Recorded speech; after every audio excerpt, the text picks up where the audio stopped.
வணக்கம். என் பேர் Priya. Government girls higher secondary school தண்டராமட்டில் பிடி இங்கிலீஷ் ஸ்டாஃப் ஒர்க் பண்ணிகிட்ருக்கேன். லாஸ்ட் இயர் தான் அப்பாயின்மெண்ட். அண்டு இந்த ட்ரைனிங் 6 days ரொம்ப நல்லா போச்சு.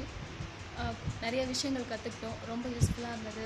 எக்ஸாம்பிள் சொல்லணுன்னா word, power point and then excel sheet மூலிமா ரொம்ப யூஸ்ஃபுல்லாக இருந்தது. Rank, average, total, grade, result எல்லாமே போட ரொம்ப யூஸ்ஃபுல்லாக இருந்தது.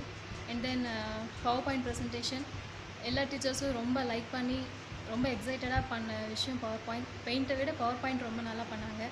எல்லாருக்கும் ரொம்ப பிடிச்சிருந்தது. புதுசாக சின்ன குழந்தைங்க மாதிரி மாறி எல்லோரும் ரொம்ப என்ஜாய் பண்ணி பண்ணோம். டெஃபினட்டாக இது ரொம்ப யூஸ்ஃபுல்லான ட்ரைனிங் தான். அண்ட் தென் புவனேஸ்வரி மேம் பற்றி சொல்லணும். ரொம்ப நல்லா டீச் பண்ணாங்க. யார் எவ்வளோ டவுட்ஸ் கேட்டாலும் கிளியர் பண்ணாங்க. முகம் சுளிக்காமல் சொல்லுவாங்க இல்லைங்களா, அந்த மாதிரி ரொம்ப நல்லா பண்ணாங்க. அதுக்கப்புறம் ஒன் நோட் அதுவும் ரொம்ப யூஸ்ஃபுல்லாக இருந்தது. நியூ பேஜ் க்ரியேட் பண்ணி டிஃப்ரெண்ட் ஷேப்ஸ், கலர்ஸ், பெயிண்ட்ஸ் எல்லாம் கொடுத்து ரொம்ப நல்லா இருந்தது. So on behalf of all teachers I thank